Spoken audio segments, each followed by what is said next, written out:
Irmãos, quantas vezes nas igrejas, nos encontros, nós constatamos que muitas pessoas estão tristes ou estão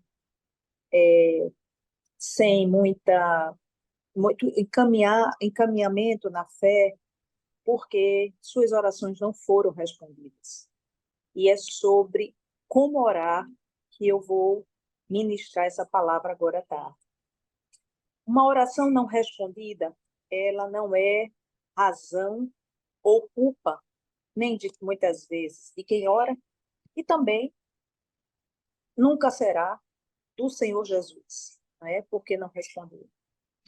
Porque todos nós sabemos que a Bíblia é o ensino de Deus, e através de homens diferentes, em épocas diferentes, cujo propósito, toda ela, sempre foi guiar o povo de Deus até o Pai, para que nele nós possamos viver o seu reino, que é um reino de justiça, de paz e de alegria. Romanos 14, 17 nos diz assim: pois o reino de Deus não é comida nem bebida, mas justiça, paz e alegria no Espírito Santo. Então, a partir daqui, a gente vai ter que começar a meditar mais nessa palavra a respeito dessa visão que está no Espírito Santo. Se você é batizado no Espírito Santo, você carrega, por obrigação de entendimento da palavra, o reino de Deus em você. E ele começa como justiça, ele é paz e ele tem que ser alegria. Se isso não está acontecendo, algo está em desconformidade com a palavra de Deus. E a gente precisa, isso não é culpa, isso não é achar que está vivendo longe da palavra, mas muitas vezes é uma mentalidade que está precisando ser reprogramada para que você entre nessa dispensação. Se o Espírito Santo habita em nós, e é o que a palavra de Deus diz, e é o que nós cremos, nós entendemos que nós carregamos o reino formado pela justiça, a paz e a alegria. Então, é com base neste entendimento que a gente sabe que, falando da Bíblia, ela carrega uma divisão. Que divisão é essa? O a antiga aliança, ou o Antigo Testamento, e a nova aliança, ou o Novo Testamento. É, evidentemente, uma estreita preparação do Antigo Testamento para o Novo, porque todo o agir de Deus, na verdade, foi uma preparação para que nós chegássemos a essa perfeita obra que foi constituída com a nova aliança. Eu estou tendo um retorno, acho que eu vou tirar isso aqui. Vocês me ouvem sem o... Conseguem ouvir normal, não é isso? Eu vou tirar porque eu estou tendo retorno da minha própria voz. Então, a antiga aliança, ela, o que diz a palavra em Hebreus é que ela foi imperfeita e ela foi incompleta. E por conta dessa imperfeição e por conta dessa incompletude, ela precisou ser substituída. E aí a gente tem que entender que essa substituição, ela se fez através do próprio Jesus. Então, a aliança, a lei, na verdade, ela é a aliança que Deus tem conosco. A paz que excede todo entendimento que nós declaramos e é que a palavra de Deus nos mostra é exatamente a presença do Espírito Santo em nós e o entendimento dessa nova aliança. Hebreus 8, me permitam, eu vou ler, diz assim, Hebreus 8, versículo 6 até o 8, diz assim: mas agora Jesus obteve um ministério tanto mais excelente, quanto é também mediador de superior aliança, instituída com base em superiores promessas. Porque se aquela primeira aliança, está falando aqui do Antigo Testamento, está falando aqui, evidentemente, da antiga aliança, tivesse sido sem defeito, portanto, a própria Bíblia afirma que ela tinha defeito, de maneira alguma estaria sendo buscado lugar para uma segunda aliança. Se ela tivesse sido perfeita, acabada, se ela tivesse dado ao povo de Deus a libertação necessária, para ali já não precisaria mais de nada. E nós sabemos que não foi assim. Houve necessidade de se buscar lugar para uma segunda aliança. E o versículo 8 diz: e de fato, repreendendo-os, diz: eis aí vem dias, diz o Senhor, e firmarei nova aliança com a casa de Israel e com a casa de Judá. Embora a gente possa ler esse versículo, ou mesmo o texto da palavra em Hebreus, e entender que essa apresentação do versículo 8 diz respeito aos judeus, e evidentemente a gente sabe que uma nova aliança, porque eles negaram, né, a aliança que foi feita através do mediador de superior aliança, que é Jesus, como eles negaram, haverá para eles um outro tipo de julgamento, um outro tipo de situação em que não é a nossa, que aceitamos a Jesus como nosso Senhor e Salvador e cremos que ele veio, que ele é o verbo encarnado de Deus, que ele se fez maldição por nós, que ele levou sobre si as nossas transgressões, os nossos pecados na cruz e que ao terceiro dia ele ressuscitou e está sentado à direita do Deus Pai. E que, portanto, nós o aceitamos e nós recebemos essa aliança. É diferente de quem não a recebe, que vive ainda sob os preceitos da primeira aliança. E é aqui que eu quero entrar, e é aqui que eu quero tratar essa questão do saber orar. O que é que nós vemos hoje que muitas pessoas estão buscando uma orientação, até mesmo no Antigo Testamento, de como orar, de como receber, né, as promessas de Deus, de como falar com Deus, se comunicar com Deus através daqueles preceitos, que a própria palavra de Deus já disse que ela foi imperfeita, inacabável. E aí, o que é que nós queremos atestar com isso? É que nós cristãos estamos ainda presos a uma forma de oração da antiga aliança.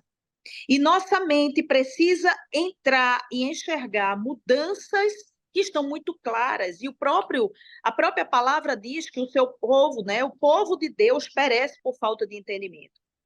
E eu venho, há algum tempo já, buscando esse entendimento na palavra, e buscando esse entendimento para que, enxergando hábitos errados estabelecidos na nossa vida cristã, e não só a nossa vida cristã, mas a vida da cristã da igreja, a quem nós temos a misericórdia de pastorear, mas a maneira como muitas vezes as pessoas, por religiosidade ainda, encaram sua própria relação com Deus através de uma relação que o próprio Jesus chamou a atenção de seus discípulos para saber orar. A oração do Pai Nosso foi uma advertência de como saber orar. Pai Nosso era aquela situação que quebrava toda aquela hierarquização que a prática judaica fazia em relação a se dirigir ao Eterno. Então, a primeira ação de Jesus ao ensinar foi trazer essa conectividade, essa relação íntima, essa relação de pai com filho. E não só de um Deus que está lá para julgar e para condenar. Então, a oração, ela, na verdade, ela abre uma porta e um portal espiritual para que você tenha uma intimidade com o teu Criador. Na verdade, um ministério maravilhoso, nos foi ensinado pelo próprio Jesus, através de suas próprias atitudes, que eram as primeiras que ele fazia. Todo e qualquer milagre, ele já, Pai, eu te dou graças. Não é? Nós temos isso citado na ressurreição de Lázaro, nós temos isso citado em várias outros prodígios e milagres que ele realizou, e ele sempre agradecia ao Eterno, ao Pai, a Deus. Pai, eu te dou graças. Eu faço o que vejo o meu Pai fazer. Então, a oração, ela é, na verdade, um ministério maravilhoso, nos foi ensinado por Jesus, através de suas atitudes, através de suas orações, e também pela oração do Pai Nosso, que está lá no livro de Mateus, capítulo 6, do versículo 9 ao 13. Portanto, é um convite de Deus. Quando a Bíblia nos ensina a orarmos, e orarmos sem cessar, eu acho interessante, porque muitas vezes nós imaginamos que orar sem cessar é algo que nos obriga a vivermos numa constância de joelho em terra, ou de Bíblia na mão, ou de uma posição dentro de igreja. Na verdade, não é sobre isso que Jesus estava falando, e muito menos Paulo. O orar sem cessar é estar em espírito, em conectividade, em adoração, em entendimento do sacrifício de Jesus. Porque o que mais tem atrapalhado a igreja é esse entendimento, é saber que a obra foi completa, é saber que nós temos livre acesso ao Pai e que nós não precisamos mais de estarmos com penitências, com situações de ausência de contato, porque essa cooperação que Deus chama que nós tenhamos através da oração representa para nós um privilégio que Ele está nos dando como seus filhos. Cooperem, façam, orem, porque o milagre eu posso fazer. Para mim, nada é impossível. A cooperação de vocês está em estabelecer comigo uma aliança permanente, constante, mas não uma aliança escudada na ausência de fé. Porque o que é que a gente também tem visto, e isso é um assunto que a gente tem visto no pleno exercício da atividade pastoral, da atividade mesmo, de muitas vezes alguém próximo à sua família, pessoas próximas à sua casa, pessoas que estão junto a você, que às vezes diz para você da seguinte forma: eu queria ter a sua fé. Acho que os irmãos já algum dia ouviram isso de alguém, em que você foi ministrar a palavra de Deus, em que você foi falar da palavra de Deus, e talvez tenha sido ímpio, talvez tenha sido uma pessoa passando por alguma dificuldade, e sempre é natural que essa pessoa veja em nós, ou veja através de nós, algo sobrenatural. E o sobrenatural não é nada mais, nada menos do que a fé.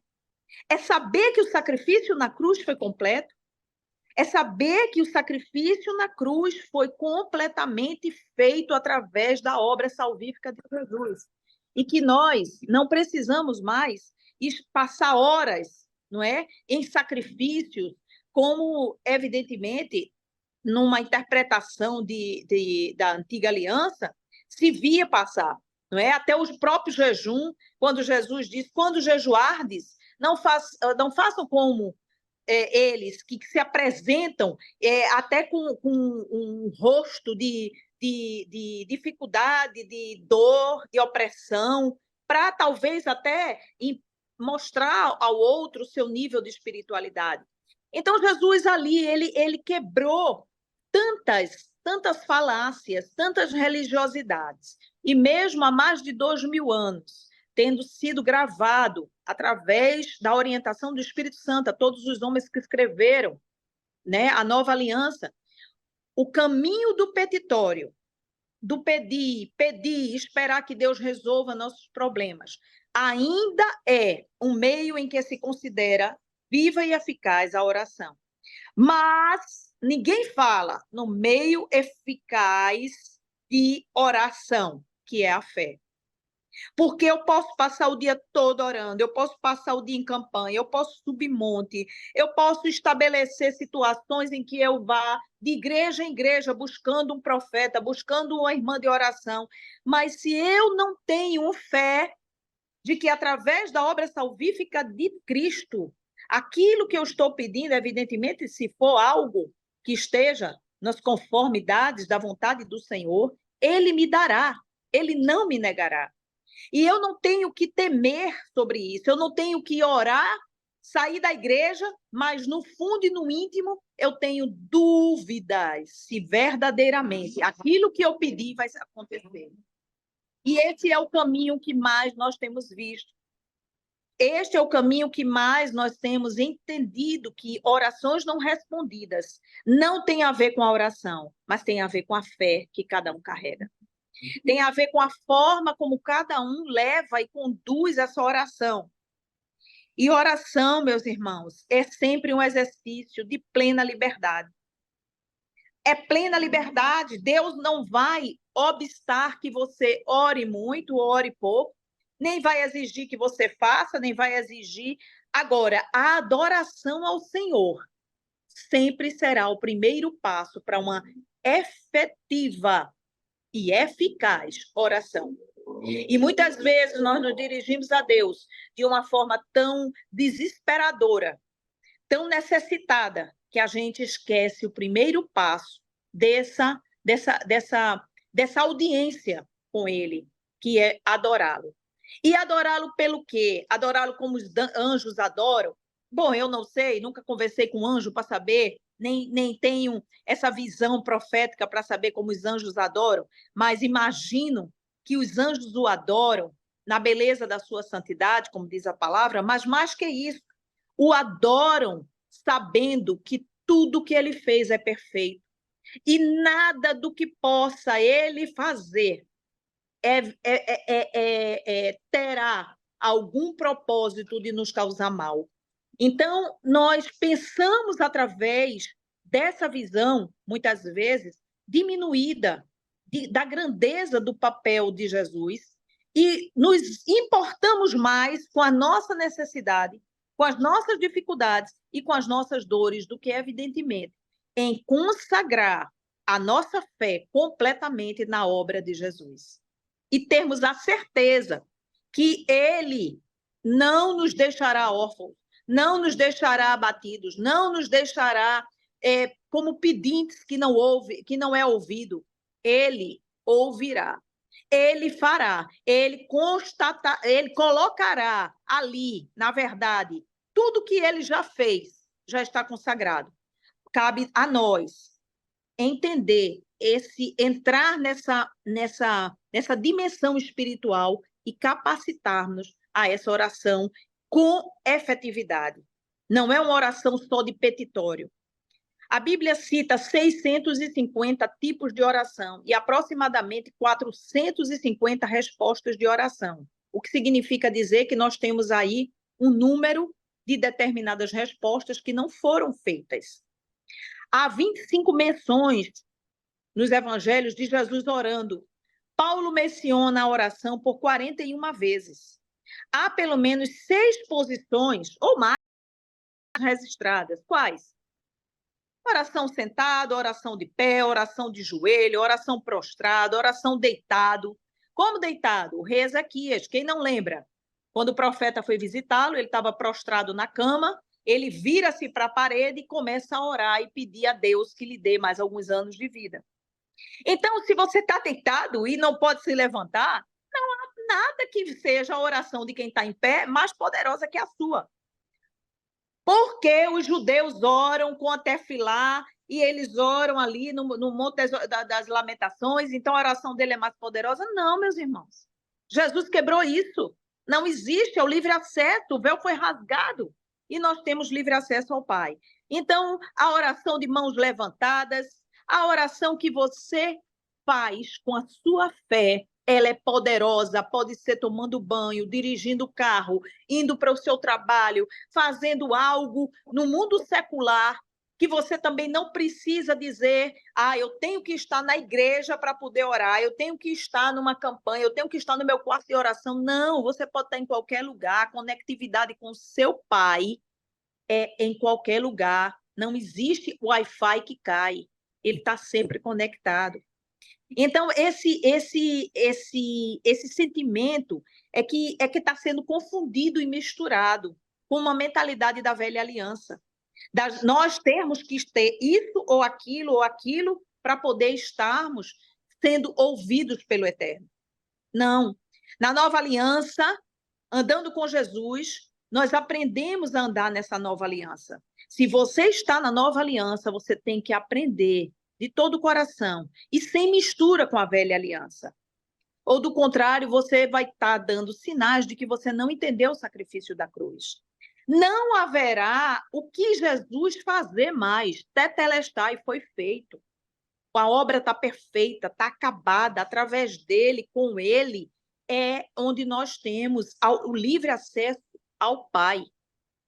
Então, qual é, entendendo esse enigma, para a gente chegar já à parte final, A diferença entre as duas alianças é a maneira como Deus se relaciona com seus filhos. O caminho da religiosidade impede essa separação. É como se fosse uma coisa só.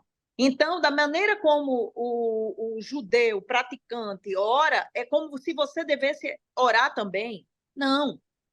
Isso é religiosidade. Então, a gente tem que conhecer o que é que Deus fez para exatamente a gente tirar a religiosidade de cima de nós e impedir essa continuidade de coisas que são perfeitamente separáveis. A velha ou a antiga aliança e a nova aliança. E a causa disso, o povo de Deus, ele se confunda porque onde não é exercitado fé e fé em Jesus, nada pode acontecer.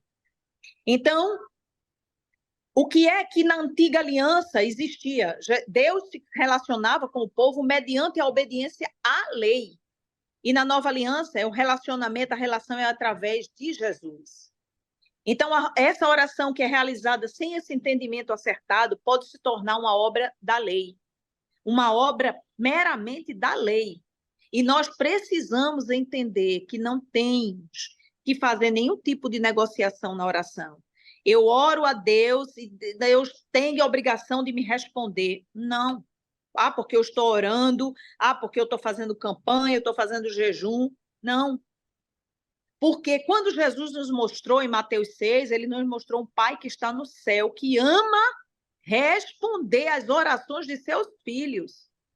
Então eu entro no Santo dos Santos sem nenhuma dúvida de que ele vai me responder, sem nenhuma dúvida de que meu pedido é legítimo, sem nenhuma dúvida de que aquilo ele já me deu na cruz. Eu entro no Santo dos Santos, cheia de fé e nenhuma dúvida.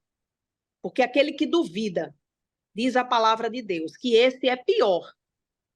Não é? Esse é pior do que aquele que não crê, porque que não crê já não crê. Mas o que duvida, ele fica entre uma situação vacilante. Então, hoje, as orações, como eu vejo, e como a palavra de Deus cada vez mais profundamente enraizado com essa visão da nova aliança, nós estamos na nova aliança. Nós não precisamos mais de nos relacionar com o Senhor de uma forma limitativa. Ao contrário, é ilimitado o nosso acesso ao Pai. É ilimitado, a qualquer hora, em qualquer lugar. E nós temos esse livre acesso pela obra da cruz.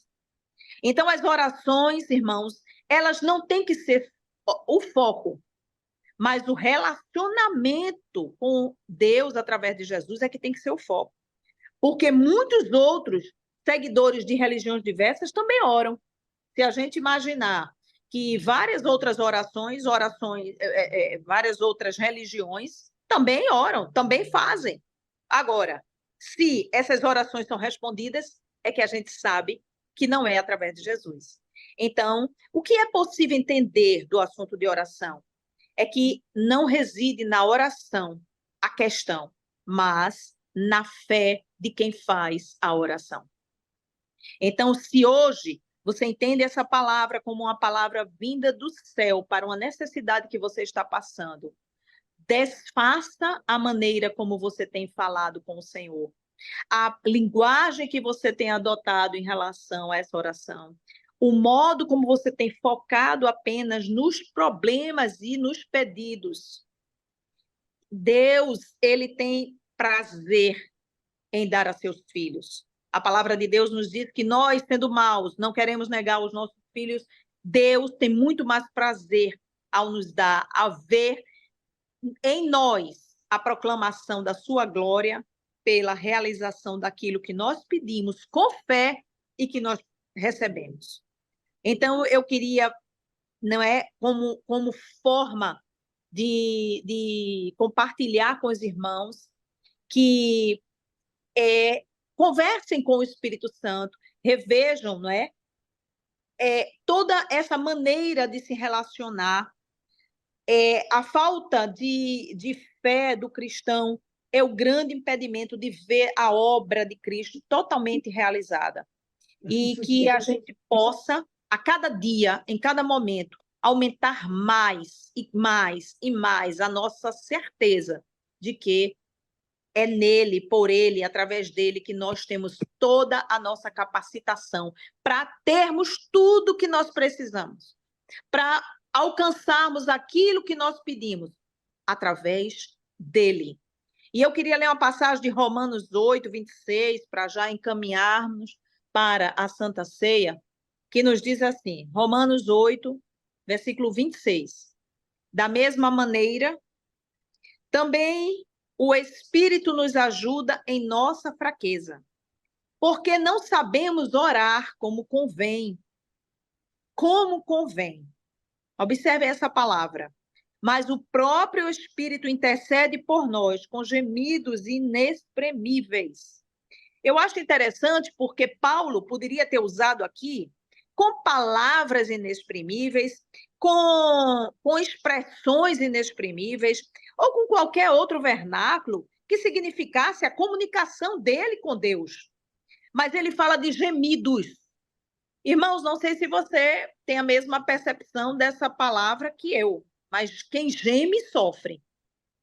Quem está gemendo está sofrendo. É o ai, né? Que a Bíblia fala tantas vezes. E ele diz que ele intercede por nós com gemidos inexprimíveis. É como se o Espírito Santo dissesse: ó Senhor, tem misericórdia dessas palavras que estão saindo. Tem misericórdia dessa forma como está sendo levada ou conduzida essa oração. Porque eles não sabem orar como convém.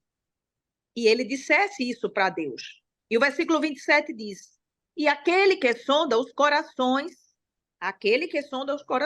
evidentemente está falando de Deus, sabe qual é a mente do Espírito, porque intercede pelos santos de acordo com a vontade de Deus. Quer dizer, está falando aqui de Jesus.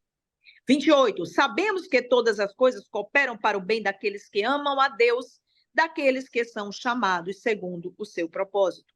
Pois aqueles que Deus de antemão conheceu, ele também predestinou para serem conformes à imagem do seu Filho, a fim de que ele seja o primogênito entre muitos irmãos. E aos que predestinou, a esses também chamou, e aos que chamou, a esses também justificou, e aos que justificou, a esses também glorificou. Nós somos um povo que já estamos glorificados. Nós somos um povo que já estamos, por predestinação, chamados ao Senhor. E nós somos chamados e fomos justificados pelo sangue de Cristo. E se somos justificados, o que é que acontece conosco? Que todas as vezes nós voltamos. Não digo que não peçamos perdão pelos nossos pecados, porque, evidentemente, nós temos pecado. E aquele que diz que não peca é mentiroso, então não é o nosso caso. Mas nós não podemos ter dúvidas. Essa é a questão. De que ele nos predestinou, ele nos chamou, ele nos justificou, portanto, o nosso perdão é certo, e ao nos justificar, ele também nos glorificou. Então, eu quero dizer, como filhos que somos, imagem e semelhança do Deus Pai, que não entremos jamais no Santo dos Santos, em contato com o Senhor, sem ter a certeza, a convicção certa de que o que nós estamos pedindo, nós receberemos, para a honra, glória, louvor e adoração do nome santo de Jesus. Amém, queridos? Deus os abençoe, em nome de Jesus.